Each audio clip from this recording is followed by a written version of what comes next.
Welcome everyone to Couch Potato Diary, part 2 of the episode today. My name is Peter Klein. Thank you very much for tuning in. We are covering the Western Conference and, of course, NBA Finals previews on this podcast today.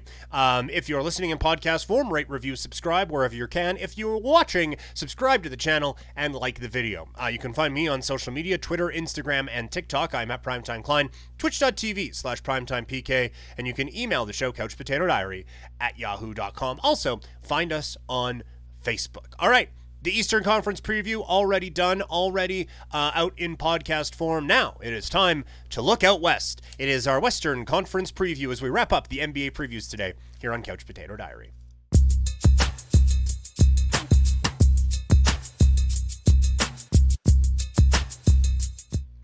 All right, let's go. We're going to go division by division here, and we will start with the Denver Nuggets in the Northwest. The win total sits at 53.5.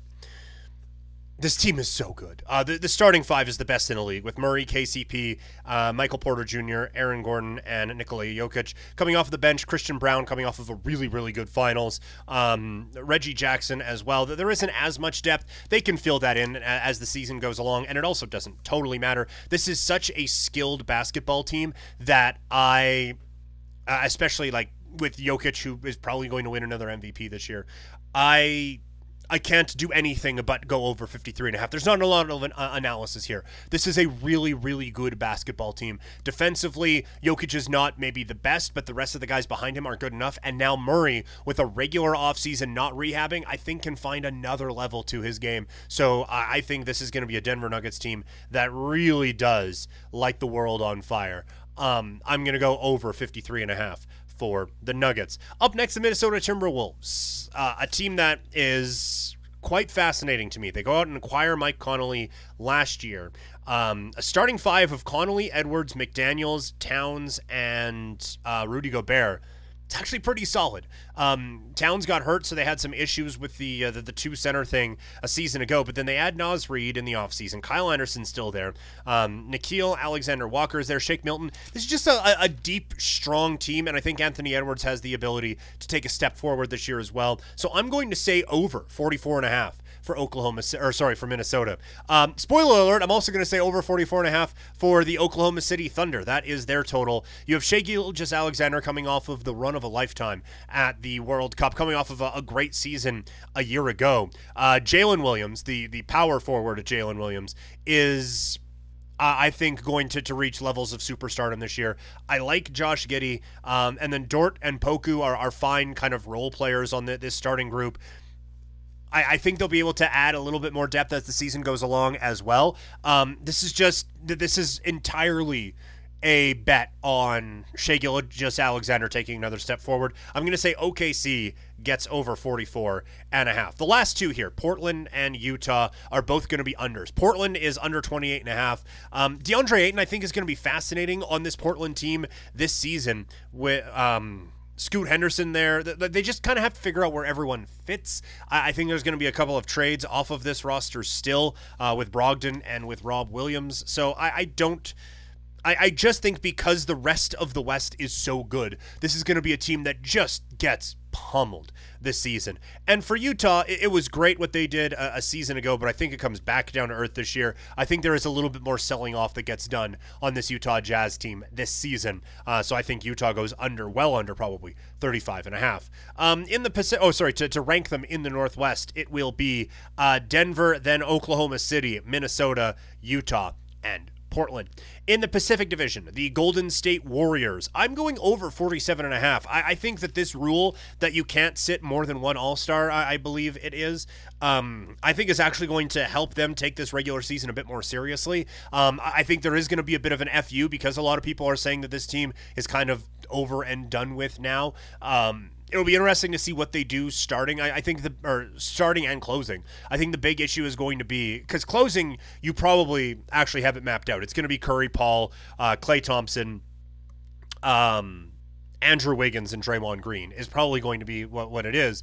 And then you have Klay having to, it's going to be Steph Curry, Chris Paul, Clay. Yeah, no, I had it right the first time. And so you're going to have Clay guarding, I think, a bit above his weight class. And I think that's going to be a bit of a problem that teams will be able to exploit in the regular or in the postseason. I just don't know how much it's going to be exploited on a night-in, night-out basis. So I actually think Golden State goes over. Oh, and actually, as I'm recording this, Giannis Antetokounmpo has signed a 3-year extension with the Bucks worth $186 million. So an AAV of $62 million a season. Not bad, but when you have the best or second best player in the world, you lock that player up. So the analysis is the Bucks have a star player and they're keeping him, and that's good. Okay, back to Golden State. I think they go over 47.5. I think there's a bit of FU to their game this year. I think Golden State comes up with a big season. The LA Lakers, I have them at 47.5. Quick water break. Sorry if you all heard that. Yeah, Lakers at 47.5. Some smart moves this offseason. And now you look at a starting five. The smart moves really start last year by the trade deadline with the Russ move. That they kind of rounded this team into exactly what it was supposed to look like around LeBron. And now you have a pretty deep team with a starting lineup of D'Angelo Russell, Austin Reeves, LeBron James, Jared Vanderbilt, and Anthony Davis, with Gabe Vincent, Taurean Prince, Rui Hachimura, Christian Wood all coming off of the bench. This is a sneaky, deep, good team with high-end talent. Health is obviously going to be a main driver, but even if if LeBron gets hurt, they're kind of hooped. And if AD is also hurt at the same time, they're super hooped. But I think they have enough to be able to sustain a couple of bumps and bruises along the way. So I'm going Lakers over 47.5. I'm going under on the Clippers at 46.5. To bank on the health of Paul George and Kawhi Leonard all season long is a fool's errand. I think the longer Russell Westbrook sticks on a team, the more it seems to wear out the welcome. And it sounds like maybe James Harden is going to be going there. I do not have high opinions of that either. It just feels like it's going to be a gigantic circus around everything with the Clippers this year. So I have LAC under 46.5, and you'll find out where that lands them when we do the playoffs here in a few minutes. Phoenix at 51.5. They have Beal, they have Booker, and they have Kevin Durant. Those three are going to win you a lot of games. And I said at the time, I liked their involvement in the trade, where they ship out Ayton. They actually add a bit of depth to what they already had with Eric Gordon. They add a couple of extra pieces along the way. But now, just writing out the starting lineup, seeing Nurkic in there and what's going to be relied upon for him, it feels like there's a lot of guys who are going to be relied upon more than they need to. And I think this is going to be a team that focuses more on the postseason. So I think this is actually an under for Phoenix at 51.5. Sacramento, their total is at 44.5. Love the starting unit with De'Aaron Fox, Kevin Huerter, Harrison Barnes, Keegan Murray, and Domantas Sabonis. Their bench with Kessler Edwards, Malik Monk, and Davion Mitchell.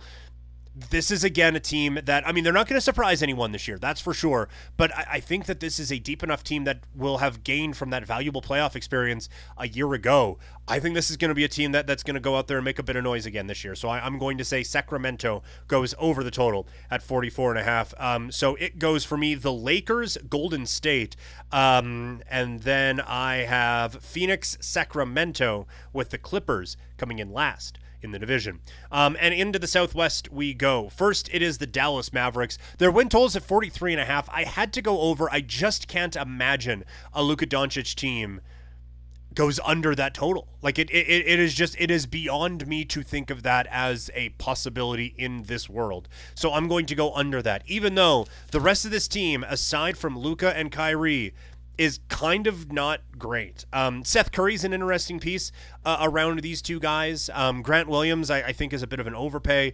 Like this is not a well-built team. But Luka, I'm hoping this is the year that is his MVP year, and he just comes out and reminds everyone who the FI is. Houston up next. Their total is at 31.5.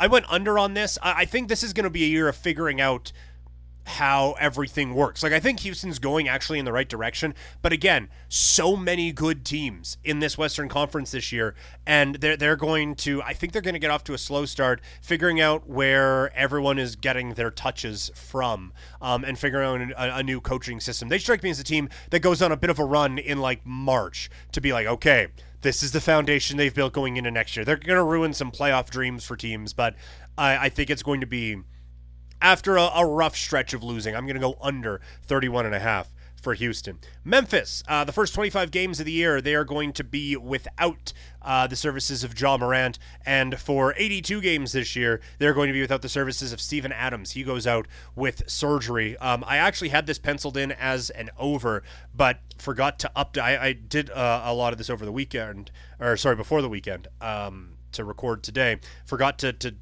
cancel that. It's funny, they don't move up or down in the standings at all, but I am going to go under 45.5 for Memphis on this one. I just think that they can play 500 basketball in Ja's absence, but no Steven Adams is a really, really big hit for this team. So I'm going to go under 45.5 for Memphis. Over 44.5 for the New Orleans Pelicans. I even without Zion, this is, I think, a strong team. Brandon Ingram taking steps forward and all of that. I like this group quite a bit.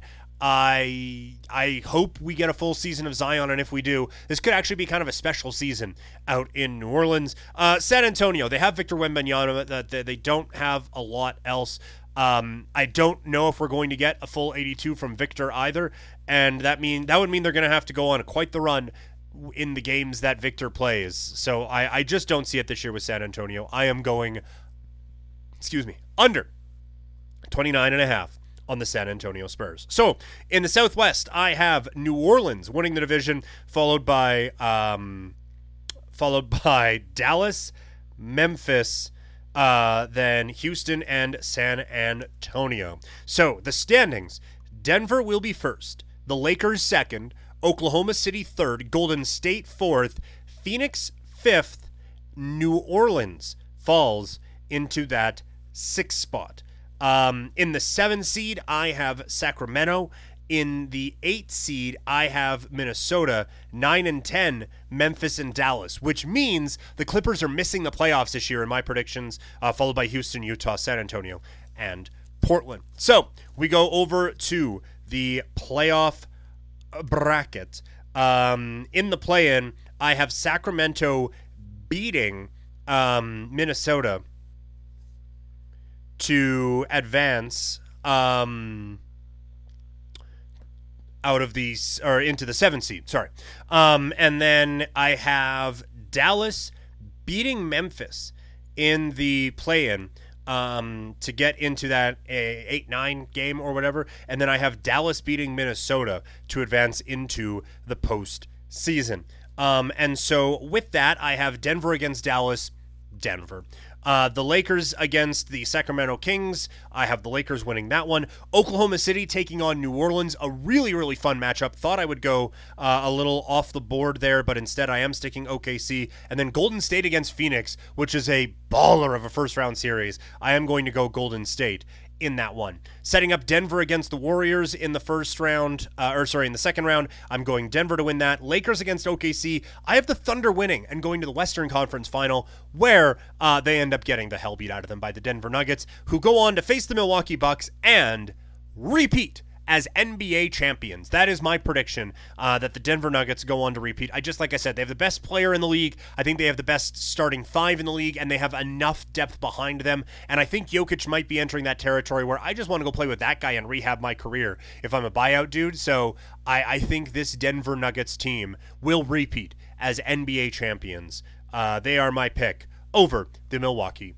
Bucks. So that is going to do it for the NBA previews this year. Thank you all so much for following along. You can find a bunch of them up on YouTube right now. You can find me on social media, Twitter, Instagram, and TikTok. I'm at Primetime Klein, twitch.tv/PrimetimePK, and you can email the show, couchpotatodiary@yahoo.com. You can also find us on Facebook. Tomorrow is going to be a lot of covering what happened in the NFL, Major League Baseball playoffs. We could know the World Series by the time you're listening to this, but by the time tomorrow's show rolls around. Plus, we'll get into waiver wire, fantasy football, the stupid good fantasy football team, and those sorts of things. Plus, I have a rant on the Saskatchewan Roughriders after an abysmal season comes to a conclusion. So that is the show. That's what's coming up later this week. I will talk to you all later.